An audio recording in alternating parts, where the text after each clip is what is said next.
Ini aku suka kalimat ini, Kang. Saya menawarkan masa depan untuk Indonesia. Oke. Dan itu bisa teman-teman juga gunakan. Tawarkan masa depan teman-teman untuk Indonesia. Meskipun kalimatnya itu kayak apa sih gitu, tapi coba deh teman-teman pikirkan harapan besar untuk Mocha Garut itu semoga menjadi tempat bagi teman-teman Garut, mau itu influencer atau lain-lainnya, menjadi tempat untuk belajar. Saya mau Paguyuban Mojang Jajaka ini menjadi tempat belajar untuk kita semua. Seberapa penting bahasa Inggris menurut Gina? Penting banget. Kalau misalkan bahasa Inggrisnya bagus, Indonesia maju. Bukan kayak seperti itu juga, tapi salah satunya dengan bahasa Inggris kita juga ikut serta dalam memajukan Indonesia kayak gitu kan. Karena sedikit orang luar yang datang ke Indonesia. Kalau misalkan kita bisa berkomunikasi dengan mereka, bisa berteman kan itu bermanfaat juga ya kan buat kita. Jadi bahasa Inggris itu penting kan.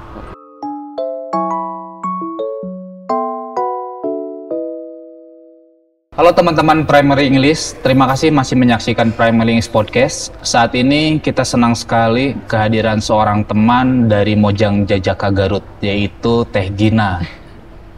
Halo Teh Gina. Halo Akang. Apa kabar Teh Gina? Alhamdulillah baik. Ini aku manggilnya Akang aja. Boleh ya, boleh ya, biar lebih mudah. Biasanya Bapak ataupun Akang juga boleh, nggak apa-apa ya. Iya, siap. Baik, Gina, kita ucapkan terima kasih ya ke Gina sudah menyempatkan waktunya, kemudian juga ke Paguyuban Mojang Jajaka yang istilahnya sudah memberikan ruang waktu bagi kami ya, berdiskusi. Kita ngobrol lah hari ini ya. Siap. Sebelum kita lanjut ke obrolan selanjutnya, Teh Gina boleh mungkin menjelaskan sedikit background dari Teh Gina gitu. Saat ini lagi ngapain, kemudian sekolah dan seterusnya. Halo Akang Teteh semua. Perkenalkan, nama saya Gina Listianer Aini. Saat ini saya sedang berkuliah di salah satu universitas swasta di Bekasi, yaitu Presiden University.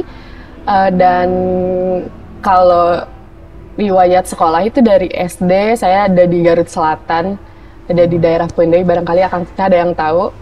Terus SMP-nya di Garut Kota, di Tarogong, SMP 1 Tarogong. Lalu SMA, saya di SMA 15 Garut, Kang. Ya.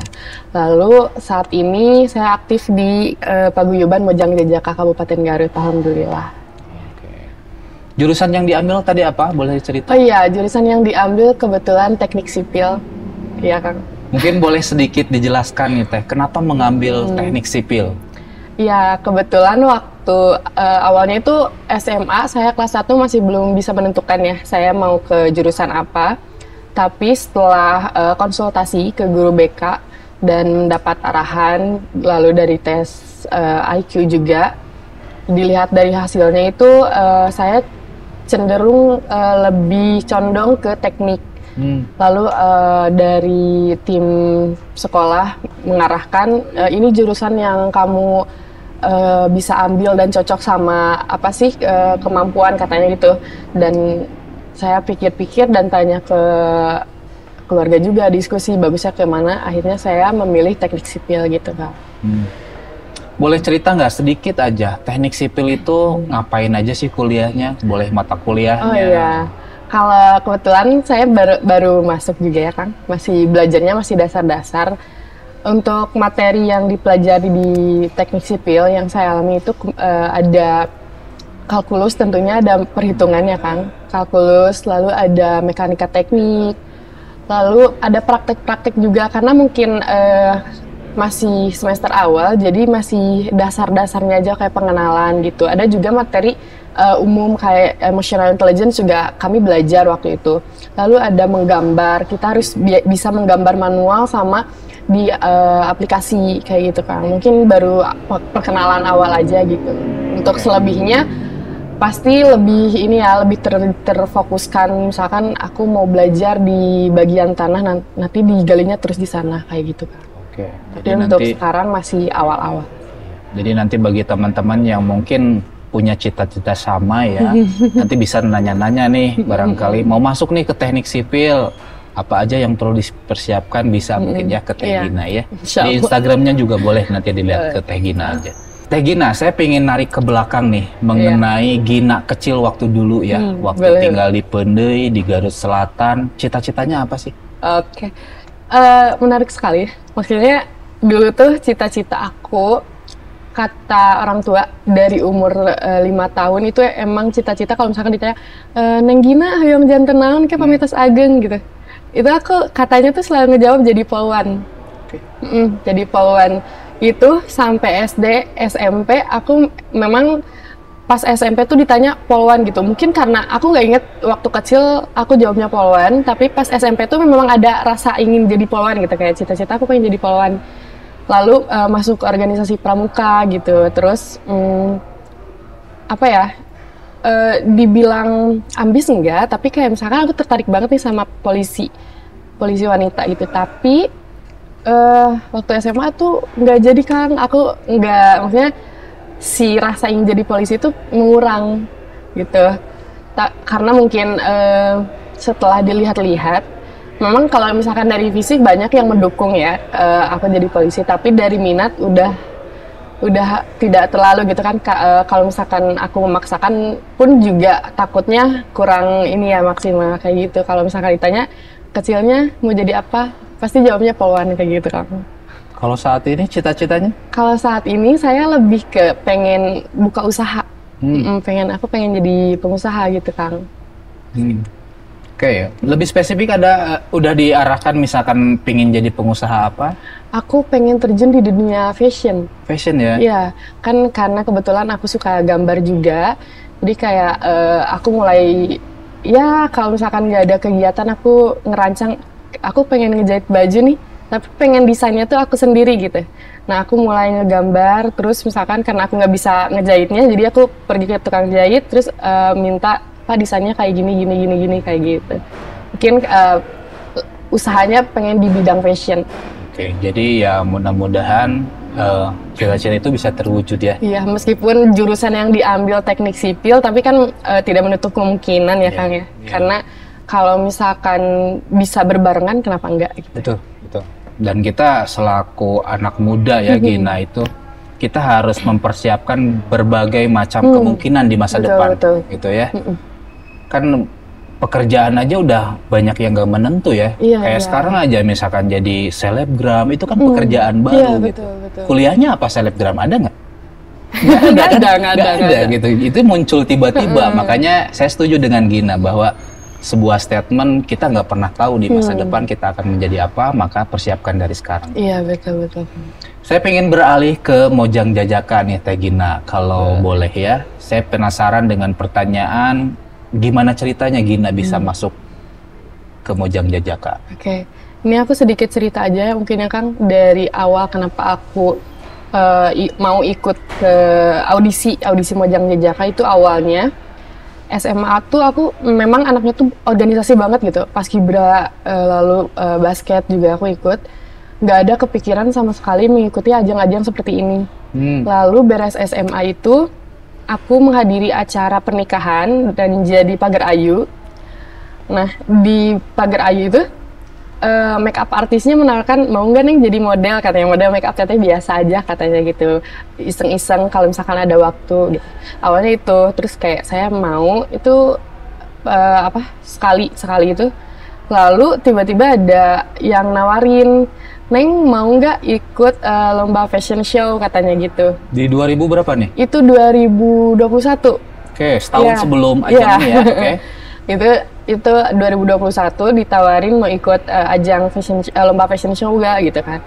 Terus aku bilang, aku nggak ada basic Teh, gimana dong? Gak apa-apa, nanti kita belajar. Nah itu aku baru inget, baru 5 kali ikutan ajang fashion show kayak gitu, lomba-lomba. Alhamdulillah memang di orang-orang tuh bilang kamu ada potensi katanya gitu. Terus aku karena mungkin karena aku terdorong sama orang-orang, jadi aku seneng gitu. Lalu ada pengumuman audisi, aku tuh nggak tahu pengumumannya di mana karena waktu itu tuh memang belum mengenal gitu kan. Tapi teman aku tuh nawarin, Gin coba ikutan Mojang Jajaka katanya gitu. Oh emang ada ya? Ada. Karena kan memang dari 2019 sampai 2021 itu nggak ada ya Kang. Jadi aku tidak mengenal gitu. Lalu aku izinlah ke orang tua. Itu ada kakak aku, beliau tuh bicara kayak gini, coba aja audisi karena kesempatan itu nggak datang 2 kali. Lalu percuma kalau misalkan kamu sekarang nyoba-nyoba ikut lomba fashion show jadi model make up, tapi kamu nggak memanfaatkan kesempatan yang ada kayak audisi ini. Ini juga peluangnya gede kalau misalkan kamu mau ikut dan kamu memang mau fokus di kehidupan yang sekarang kayak lomba-lomba kayak gitu. Coba Mojang Jajaka pun menjadi salah satu peluang katanya gitu. Lalu setelah dipikir-pikir ya udahlah, karena aku mikir maksudnya mikir mau ikut atau enggak itu karena kondisi aku waktu itu di Bekasi. Iya, kuliah di Bekasi. Aku mikir ikut nggak ya, ikut karena jarak dan kesiapan juga belum banyak. Jadi aku mikir-mikir. Lalu setelah membulatkan tekad, hamin seminggu kalau nggak salah aku daftar. Hamin seminggu ditutup, itu aku daftar. Di persiapan semuanya di Cikarang. Mulai dari foto, kan ada persyaratan untuk mengumpulkan foto itu di Cikarang. Lalu setiap 1 minggu sekali aku bolak-balik ke Garut Cikarang gitu. Nah, setelah daftar banyak kendala yang dialami, Kang. Kayak misalkan kegiatan di kampus, teman-teman kampus juga kan sering menanyakan, kamu bisa nggak bantu kegiatan di kampus di himpunan? Aku waktu itu bilang aku mau izin, maksudnya mohon pengertian dari teman-teman semua karena aku lagi mengikuti audisi. Sempat ngerasa bersalah karena maksudnya aku ngerasa yang di Cikarang itu butuh buat aku ikut aktif gitu kan. Tapi aku juga di sisi lain butuh karena ini peluang aku gitu, nggak ada lagi. Tapi setelah diomongin baik-baik, akhirnya mereka mengerti dan aku juga ikut mengikuti audisi dengan berjuang lumayan berat lah, karena aku perempuan bolak-balik Cikarang tiap minggu, malam datang ke Garut, pagi-pagi ke Cikarang kayak gitu. Dan alhamdulillah usaha yang aku keluarkan yang menurut aku lumayan capek, tapi alhamdulillah ada hasilnya gitu, Kang. Maksudnya dari aku yang memang awalnya itu diem nggak ada kegiatan yang gimana gitu, sekarang ada kegiatan setelah mengikuti Mojang itu lumayan bermanfaat bagi aku gitu, Kang. Capek tapi seneng ya? Iya, seneng karena aku capeknya itu demi kegiatan aku yang positif gitu, dan ada feedbacknya buat aku gitu. Jadi kalau misalkan aku ngeluh, tapi aku juga merasakan manfaat yang didapatkannya gitu, Kak. Oke. Masih ingat nggak tantangan dulu waktu ikutan Pasanggiri yang paling sulit? Ada, Kang. Itu kendalanya kan aku masuknya ke kategori dewasa. Di sana itu memang teman-teman yang sebelumnya udah pernah terjun ke dunia pageant dan mengerti kalau misalkan lagi audisi itu harus kayak gimana, harus ada persiapan, dan mereka udah banyak kenalan kayak misalkan untuk nge-sponsor mereka sendiri itu udah ada kenalan, sedangkan aku yang memang bener-bener nggak ada kenalan siapapun, jadi persiapan sendiri. Nah itu jadi salah satu kendala buat aku, karena misalkan aku mau tampil maksimal, tapi kalau misalkan aku nggak ada persiapan yang matang dan didukung oleh orang-orang itu, maksudnya aku satu tingkat di bawah teman-teman yang lainnya kayak gitu. Tapi itu tidak menutup semangat aku, tidak enggak menjadikan alasan kalau misalkan aku nggak lolos atau aku nggak bisa gara-gara mereka udah gini enggak. Tapi itu jadi salah satu kendala yang menjadi semangat aku sendiri gitu. Kayak gitu, Kang. Oke, kalau dari tes, masih ingat nggak ada tes yang paling sulit? Sesi apa? Tes itu sesi wawasan. Wawasan? Iya, budaya, lalu ekonomi kreatif dan pariwisata. Karena aku orangnya diam di rumah, meskipun aku ikut organisasi Paskibra, lalu basket, tapi kalau misalkan nggak ada kegiatan di sekolah tuh aku diam gitu, Kang, nggak main keluar, coba tempat-tempat baru, nggak. Jadi anaknya tuh bener-bener diam di rumah. Jadi pas di tes wawancara tentang wisata apa aja yang ada di Garut, itu aku kaget ya, maksudnya karena aku taunya sedikit, jadi itu aku ngerasanya kayaknya ini nilai aku kecil di sini deh, kayak gitu Kang. Itu sih kalau dari aku. Ada perbedaan nggak Gina yang sebelum masuk Moka dengan sekarang Gina yang sudah terlibat di Moka? Jauh perbedaannya banget. Jauh ya? 180 derajat kayak. Pokoknya aku itu nggak pernah bukan nggak pernah ya, maksudnya jarang sekali main keluar. Orang yang seneng di kamar, diam di kamar, nggak banyak aktivitas di luar kecuali organisasi di sekolah. Itu Gina yang dulu. Tapi Gina yang setelah mengikuti Mojang Jajaka, itu aku belajar banyak, belajar cara bersosialisasi, belajar ngomong kayak gini, lalu menyempatkan waktu untuk mengenal tempat-tempat yang ada di Kabupaten Garut. Itu juga salah satu perbedaan yang aku alamin. Jadi teman-teman yang ada di luar Garut itu kayak teman-teman aku yang di Cikarang, kalau misalkan Gin di Garut ada apa nih, nah aku bisa menjelaskan. Ambasador Garut. Karena kalau dulu tuh ditanya Gin di Garut ada apa? Apa ya? Cipanas mungkin kata aku, karena memang tahunya itu aja kan. Tapi kalau misalkan sekarang Gin di Garut ada apa aja ya? Oh di Garut yang lagi ramai ini gitu. Jadi update lah kalau sekarang gitu kan. Kalau ini Gin, boleh mungkin Gina cerita ke teman-teman bagaimana cara membagi waktu. Ini kan Gina tadi sampaikan sekarang tuh capek tapi seneng gitu. Tapi kan kadang kita juga mungkin ada kepentingan sendiri ya di luar Moka. Tapi kan kita tahu Moka itu padat banget tuh kegiatannya. Gimana caranya? Iya. Kalau aku pribadi, cara meluangkan waktunya itu aku mengurutkan misalkan hari ini nih ada bentrok kegiatan. Aku mengurutkan mana yang paling penting, dan misalkan kegiatan ini nggak bisa dihandle sama orang lain, harus sama aku. Nah itu aku memprioritaskan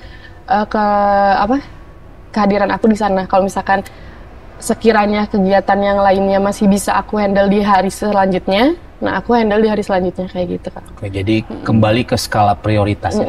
Betul, karena memang kalau nggak kayak gitu gimana ya, susah gitu. Kalau ini kan Moka banyak nih ya, apalagi sekarang lagi Pasanggiri 2023, mungkin dari segi kepanitiaan banyak, kemudian para teman-teman Moka yang 2022 juga banyak ya. Bagaimana cara menjaga kekompakannya? Jujur, itu dibilang mudah enggak ya, susah juga enggak. Itu tergantung sama kita, misalkan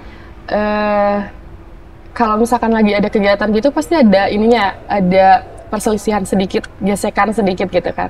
Tidak menutup kemungkinan kalau misalkan di suatu acara nih perbedaan pendapat, karena banyak orang perbedaan pendapat dan jadinya adu argumen kayak gitu. Yang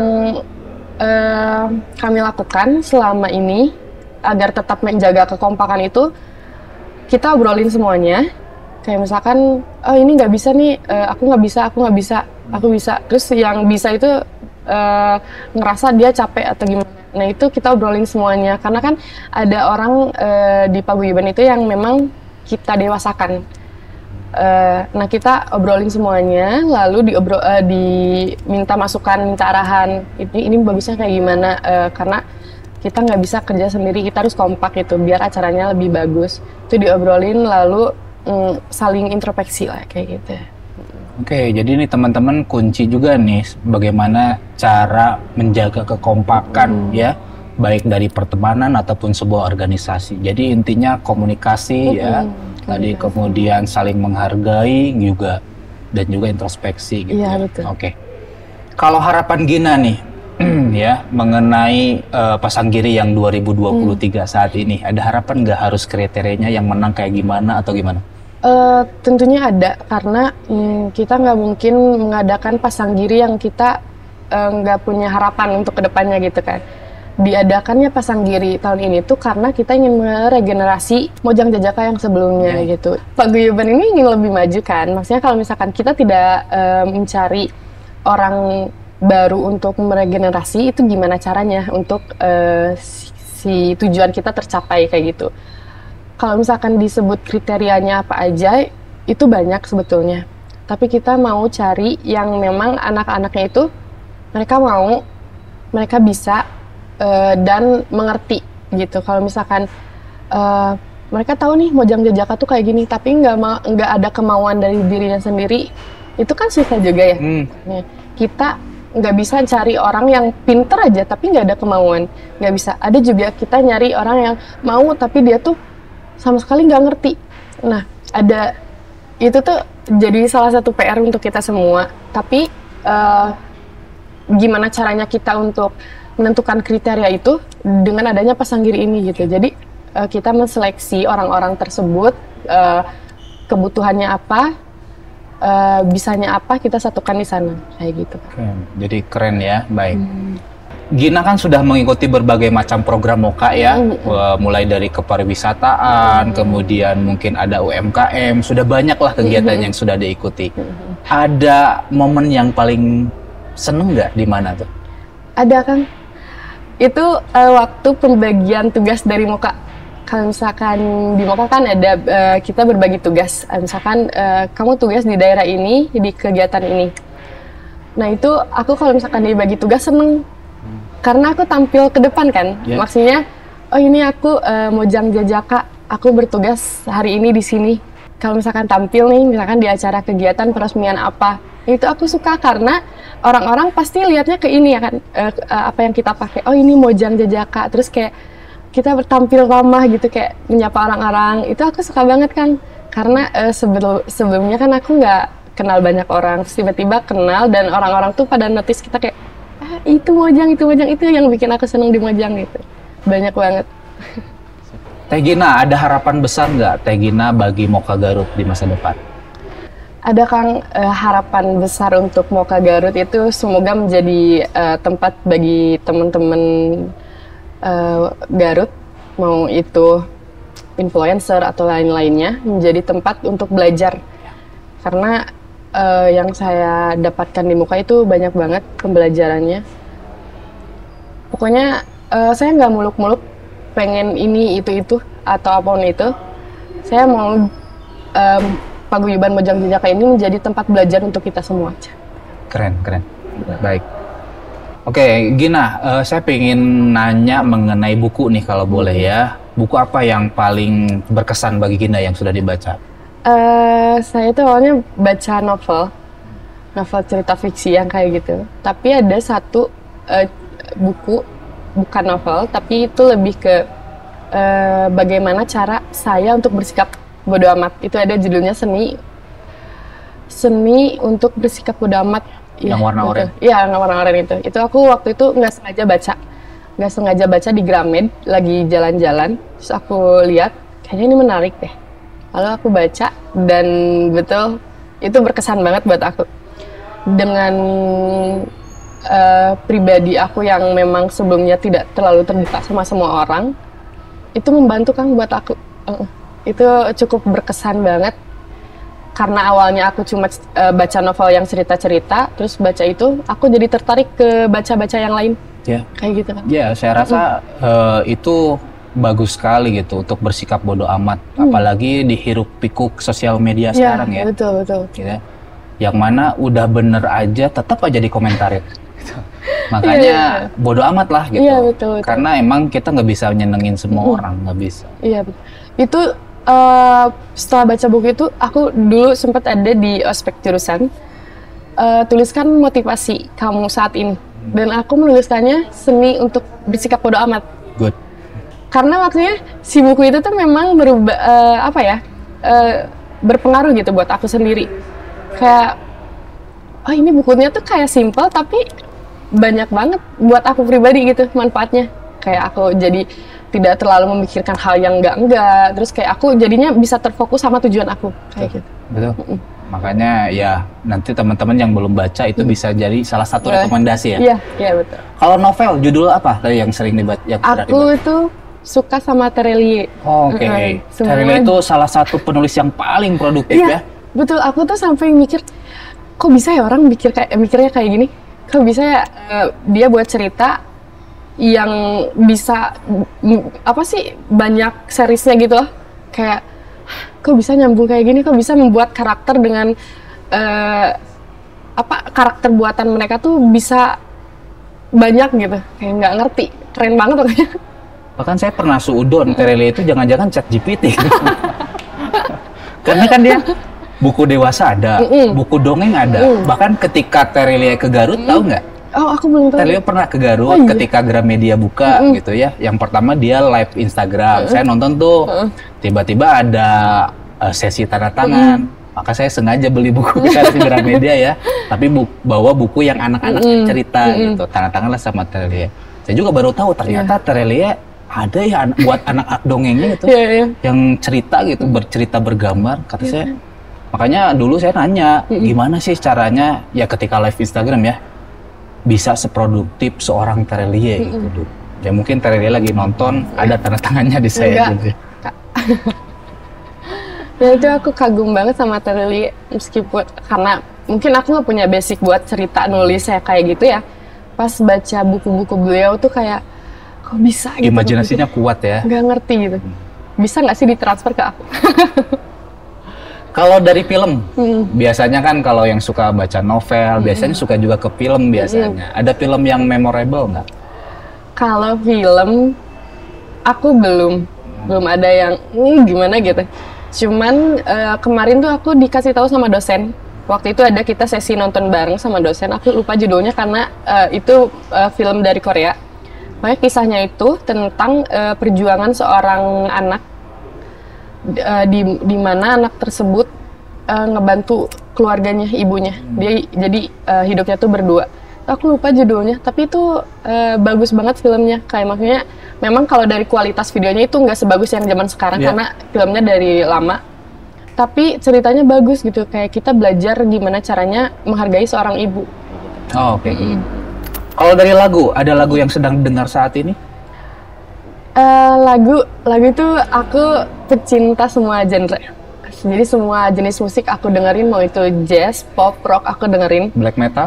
Ya, aku dengerin juga. Lamb of God ya? Okay. Jadi kalau misalkan ditanya favoritnya apa? Jujur, aku tidak bisa menentukan karena saking banyaknya yang aku dengerin gitu kan. Banyak, kalau sekarang aku lagi suka ini dari Panji Sakti.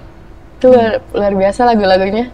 Itu ada enak-enak lagunya. Kalau kemarin saya baca cerita, dengerin lagu Panji Sakti. Kenapa saya inget nih Panji Sakti? Karena pas baca, tiba-tiba playlist di di Spotify itu, tiba-tiba keputar lagu itu dan enak banget gitu. Panji Sakti ya. Selanjutnya, seoptimis apa Gina melihat Indonesia di tahun 2045? Aku optimis. Kalau di persen mungkin 90%. Oke. Karena memang banyak hal yang banyak pertimbangan kan. Kalau misalkan aku harus bilang 100% memang belum siap. Tapi di 90% itu aku siap karena sekarang generasi mudanya memang sudah melek gitu kan. Yeah. Nggak menutup kemungkinan kalau misalkan kita Indonesia bisa menjadi negara maju. Yeah. Dan aku juga setuju sama pendapat tadi Kang Syahril, kita nggak usah menunggu di tahun 2045. Kenapa nggak dari sekarang aja kayak gitu. Banyak aku optimis dengan adanya statement kalau misalkan Indonesia bisa maju, bisa. Optimis banget. Pasti bisa? Pasti bisa. Oke, selanjutnya Gina saya ingin nanya mengenai ke bahasa Inggrisan gitu ya. Seberapa penting bahasa Inggris menurut Gina? Penting banget, Kang, karena kembali ke pertanyaan sebelumnya, kalau misalkan Indonesia ingin maju, kita harus membenarkan dari kita pribadi, dari generasi-generasi muda, belajar dari mana. Salah satunya itu belajar dari bahasa Inggris. Kalau misalkan bahasa Inggrisnya bagus, ini nggak menutup kemungkinan kalau kita misalkan nggak boleh. Kalau misalkan bahasa Inggrisnya bagus, Indonesia maju, bukan kayak seperti itu juga, tapi salah satunya dengan bahasa Inggris kita juga ikut serta dalam memajukan Indonesia kayak gitu kan. Karena nggak banyak kan nggak sedikit orang luar yang datang ke Indonesia. Kalau misalkan kita bisa berkomunikasi dengan mereka, bisa berteman kan itu bermanfaat juga ya kan buat kita. Jadi bahasa Inggris itu penting kan. Oke, menarik. Baik, Gina, ini mungkin pertanyaan terakhir dari Primary English.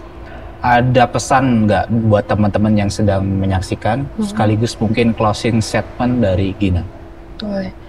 Buat teman-teman, bisa dilihat dari tadi percakapan, mungkin eh, saya nggak merendahkan diri, maksudnya, tapi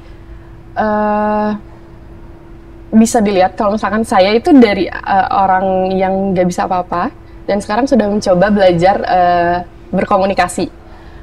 Semoga teman-teman yang di luar sana yang memang sedang belajar bisa mengambil sedikit pembelajaran dari sini. Dan juga ini aku suka kalimat ini, Kang.